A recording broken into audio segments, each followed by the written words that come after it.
आपदामपहर्तारं दातारं सर्वसम्पदां लोकाभिरामं श्रीरामं भूयो भूयो नमाम्यहम्। गुरुर्ब्रह्मा गुरुर्विष्णुः गुरुर्देवो महेश्वरः गुरुः साक्षात् परब्रह्म तस्मै श्रीगुरवे नमः। श्रीदत्तपद्मनाभसुषेण सदानंद श्रीब्रह्मानन्दाचार्य गुरुदेवो नमोस्तुते। श्रीगुरुदेव दत्त सियावर रामचंद्र की जय।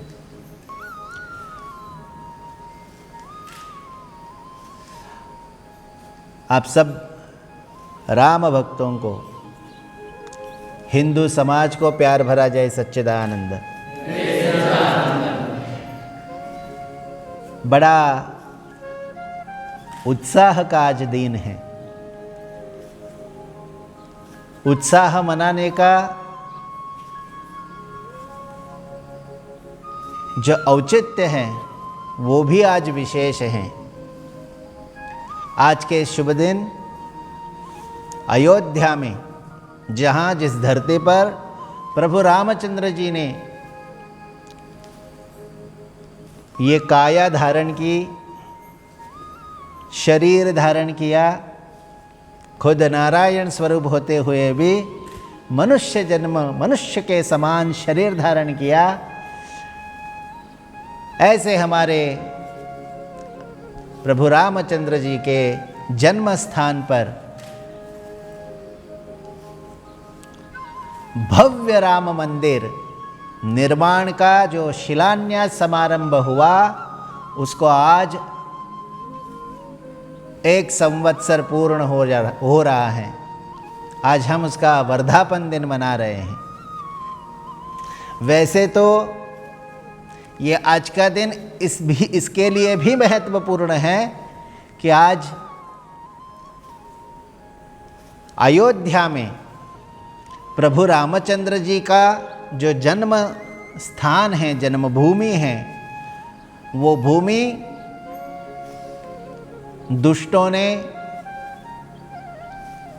कलंकित की थी। हमारे रामचंद्र जी का भव्य मंदिर तोड़कर वहाँ अपना स्थान बनाया था। उसी स्थान पर जहाँ हमारे प्रभु रामचंद्र जी का जन्म हुआ था, उस अयोध्या भूमि में भव्य मंदिर एक जमाने में हुआ करता था। बाद में जो परकीय लोग हैं, बाबर जैसे लोग हैं, जिन्होंने बहुत से अत्याचार हमारे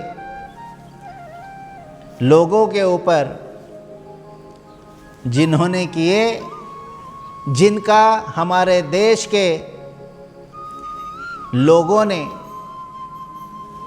कभी स्वीकार नहीं किया, ऐसे आक्रांताओं ने जो हमारे प्रभु रामचंद्र जी का मंदिर था वो तुड़वाकर जो विध्वंस हमारे मंदिर का किया था, उसी रूप में, उसी भव्य स्वरूप में हमारे सारे हिंदू समाज के सारे संतों ने, महंतों ने, महामंडलेश्वर आचार्यों ने शपथ ली थी कि मंदिर वही बनेगा जहाँ प्रभु रामचंद्र जी का जन्म हुआ है।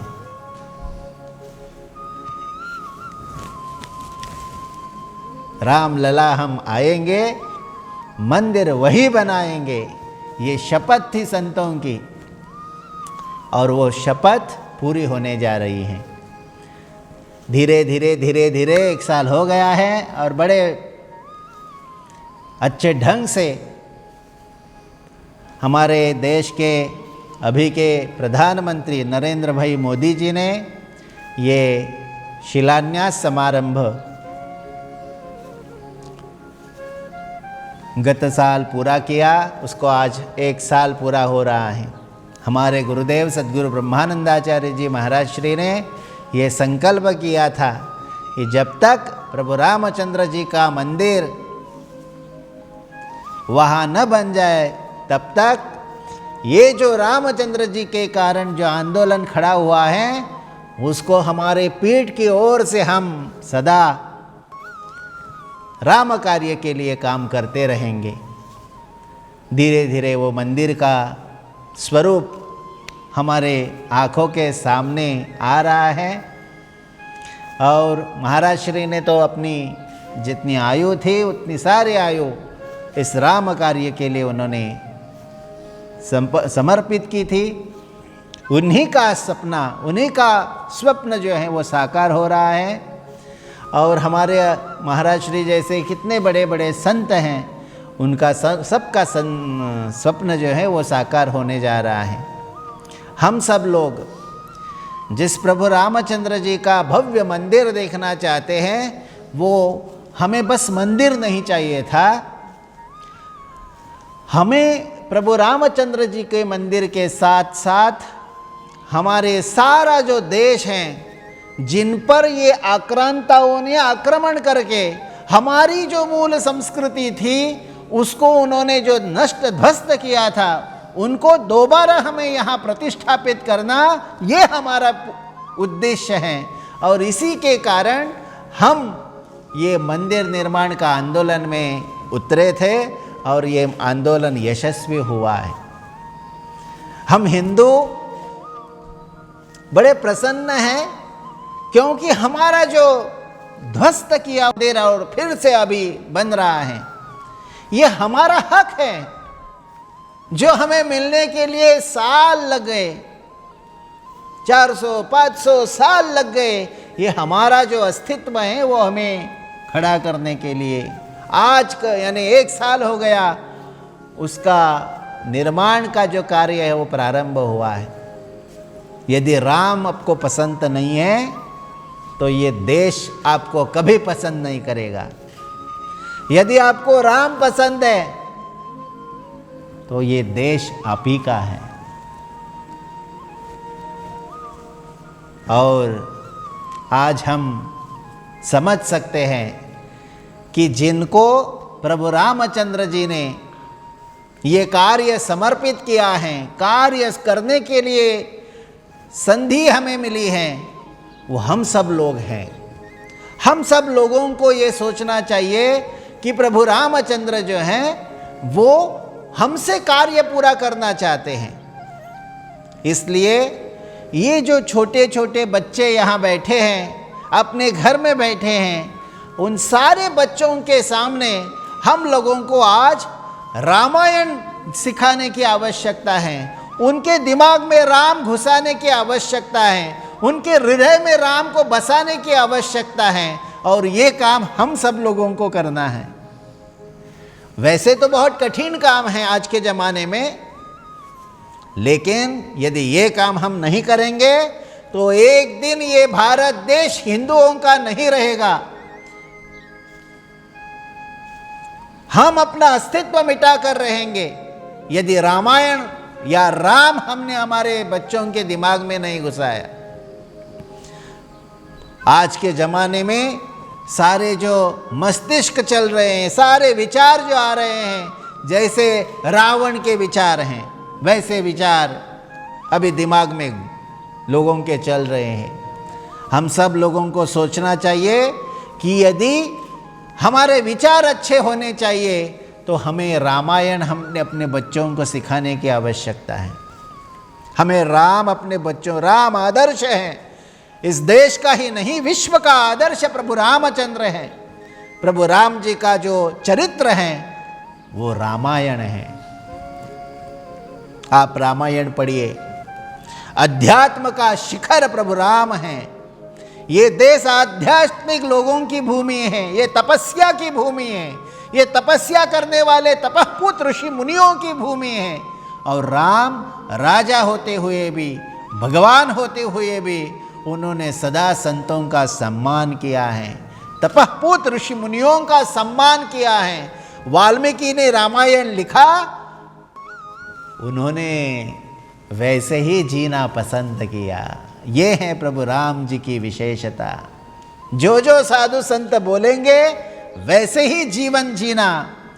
यद यद आचरति श्रेष्ठः तत्तदेवेतरो जनाः स यत् प्रमाणं कुरुते लोकस्तदनुवर्तते। इसका साक्षात ज्वलंत उदाहरण प्रभु रामचंद्र जी ने अपने रामायण यानी चरित्र में अपने उन्होंने जी कर दिखाया। जैसे उनके दिमाग में और भी बहुत सी बातें आती थी, लेकिन जो ऋषि मुनियों ने बताया उन्हीं के हिसाब से जाना। ये मेरा कर्तव्य है। ये साक्षात नारायण अवतार धारण करके भी शास्त्र के साथ ऋषि मुनि साधु संतों का सम्मान करके जीवन जीना, ये उन्होंने आदर्श पाठ हमें रामायण के माध्यम से सिखाया। आज बहुत से ऐसे लोगों को लगता है कि बार बार क्यों ये रामायण महाभारत आदि के पीछे पड़े हुए होते हैं। वो तो कहे काल चला गया। नहीं, अतिशयोक्ति नहीं होगी ये कहने में कि वो काल और उस काल के जो विचार हैं वो आज के ज़माने में ज़्यादा महत्वपूर्ण हैं। हमारे बच्चों को आप रामायण सिखाइए, महाभारत सिखाइए, आपको मालूम होगा कि एक परिवार जैसे विश्व को कैसे देखना चाहिए। रामायण आपको सिखाए, महाभारत आपको सिखाए, कैसा होता है अपना कर्तव्य कर्म, कैसा होता है अपना धर्म, कैसे हमें अपने विचारों पर बंधन लाना है, कैसे हमारे विचार होने चाहिए, कैसा आदर्श जीवन हमें जीना चाहिए। रामायण महाभारत आपको सिखाए। कैसे नहीं जीना चाहिए वो भी महाभारत और रामायण आपको पढ़ाएगा।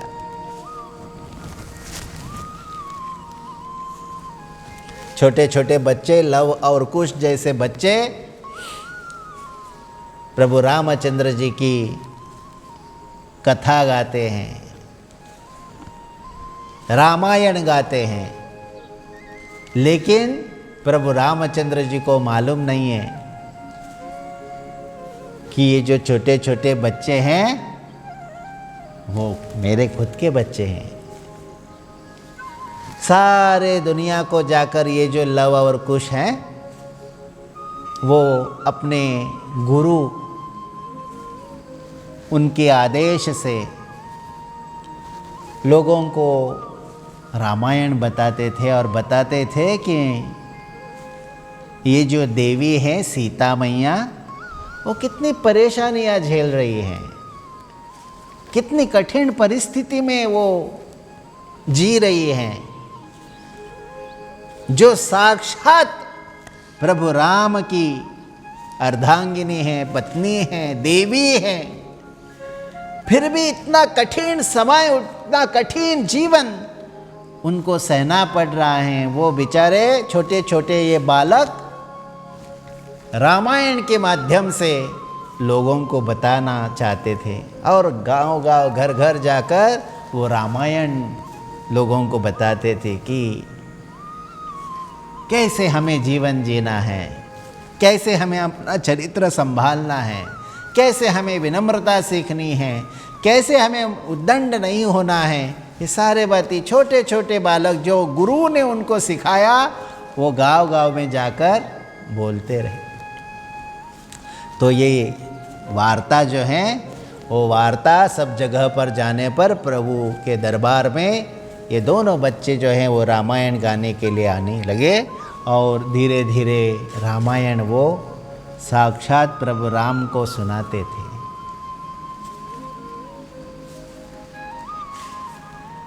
उस काल में जिस काल में हम मानते हैं कि हमारे बच्चे अभी छोटे हैं, उनको कुछ नहीं आता है, वो तो छोटे बच्चे हैं, उनको क्या आएगा, जैसे हमारे माता पिता कहते हैं, उस काल में ये छोटे छोटे लव और कुश धर्म का कार्य कर रहे थे, धर्म लोगों को सिखा रहे थे, पढ़ा रहे थे। धर्म का आचरण करके लोगों को धर्म का प्रचार प्रसार करने का काम जो है वो ये छोटे बालक कर रहे थे। माता पिता को सोचना चाहिए, गर्व से कहो मैं हिंदू हूं। ये जब घोषणा हम करते हैं तो गर्व किस बात का? राम हमारे देश में पैदा हुआ है, इस बात का हमें गर्व होना चाहिए। प्रभु राम जी के हम सेवक हैं, प्रभु राम जी हमारे भगवान हैं, उस पर हमें गर्व होना चाहिए। हम प्रभु राम जी के भक्त हैं, इस पर हमें गर्व होना चाहिए।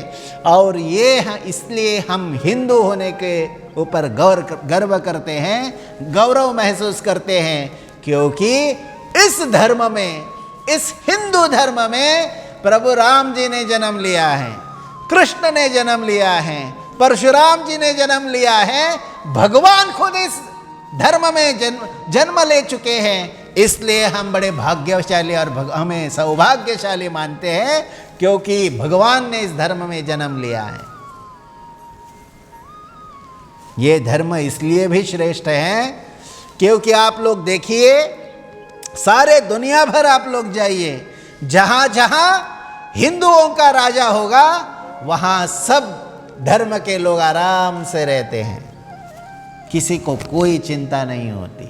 लेकिन आप लोग सोच सकते हैं कि राजा जो है वो हिंदू होना चाहिए। क्यों? हिंदू यानी ये जो जीवन पद्धति है, हिंदू यानी ये जो राम के विचार हैं, वो दुनिया भर मान्यता है उसको। आप आराम से रह सकते हैं राम राज्य में, और आराम से राम के साथ जी सकते हैं। ये है हमारा हिंदू धर्म, ये है हमारी श्रेष्ठता, ये है हमारे जीवन की पद्धति, ये हमारे हैं विचार। हम अपना ही विचार नहीं करते, हम खुद स्वार्थी नहीं हो सकते, हम सबका विचार करते हैं। लेकिन जिस विचारधारा में, जिस विचारधारा से हमें ये विचार मिल रहे हैं, उसको नष्ट करने की बहुत लोग षड्यंत्र रच रहे हैं। सारे हिंदू समाज को ये बात जरूर सोचनी चाहिए कि हमें हिंदू राजा के साथ, हिंदुओं के साथ हमें आराम से यदि रहना है तो हिंदू जो हैं वो राम का कार्य करते हुए दिखने चाहिए। राम अपने बच्चों को सिखाइए, ये सच्चे में हिंदुत्व है। हमें अपने बच्चों में रामायण देना चाहिए, रामायण की कापियां उनके पास रखनी चाहिए, उनको रामायण पढ़ने के लिए बोलना चाहिए। ये हमारा धर्म है। हमारे छोटे छोटे बच्चों को यदि हम रामायण की कॉपी देंगे, वो मुझे तो पढ़ने नहीं आता, ऐसे बोलेंगे आप लोग। लेकिन माता पिताओं को सोचना चाहिए, हमारे बच्चों को जब आप स्कूल में भेजते हैं उनको इंग्लिश आती है? बिल्कुल नहीं आती। फिर भी जोर जबरदस्ती से ABCD सिखाते हैं कि नहीं? वैसे ही ये जो हमारी गिरवाण वाणी संस्कृत भाषा है, वो अपने बच्चों को आपको सिखानी चाहिए, क्योंकि ये सारा जो रामायण आदि सारे ग्रंथ हैं जिनमें विचार हिंदुओं के हैं, जिनमें हिंदुत्व छुपा हुआ है, वो सारे संस्कृत भाषा में हैं। ये देवों की भाषा है।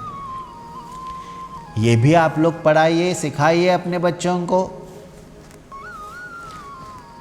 राम रक्षा सिखाइए, गणेश स्तोत्र सिखाइए। ये सारे जो हैं वो अपनी भाषा में हैं, अपनी भाषा संस्कृत भाषा है।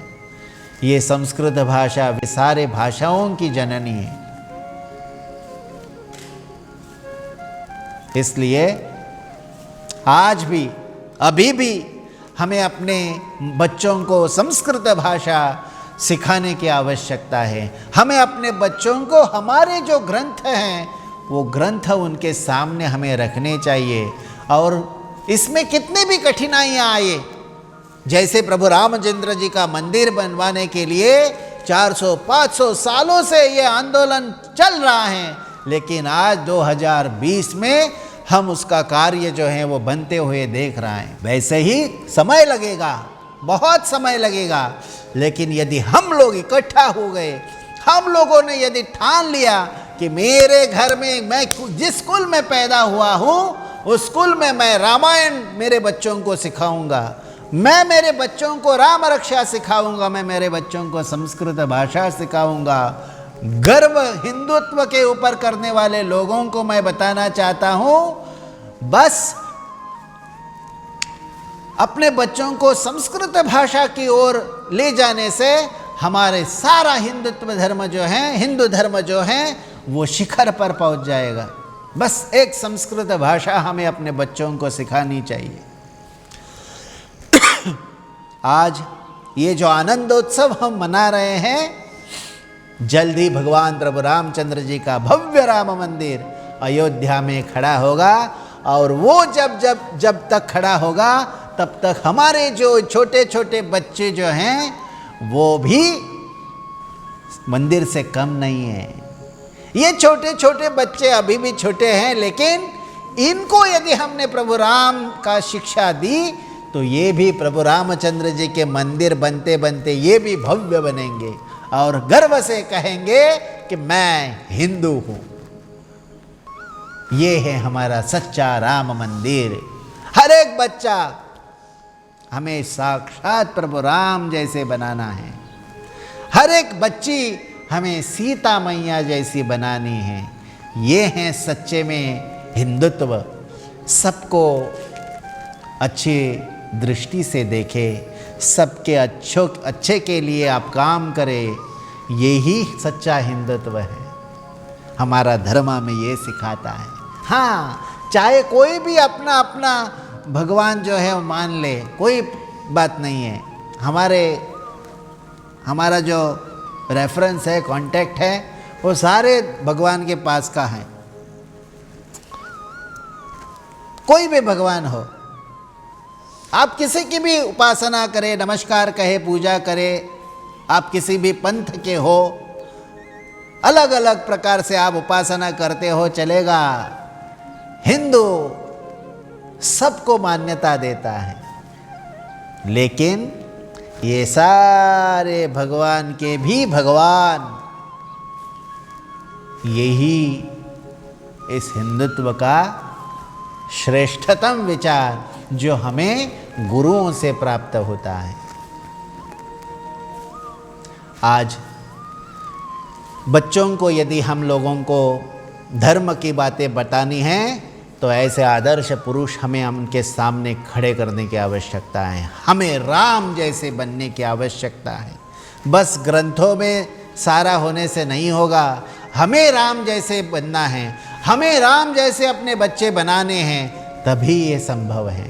इसलिए आज वर्धापन दिन है, फाउंडेशन स्टोन का वर्धापन दिन है, प्रभु रामचंद्र जी के भव्य मंदिर का शिलान्यास समारंभ का वर्धापन दिन है।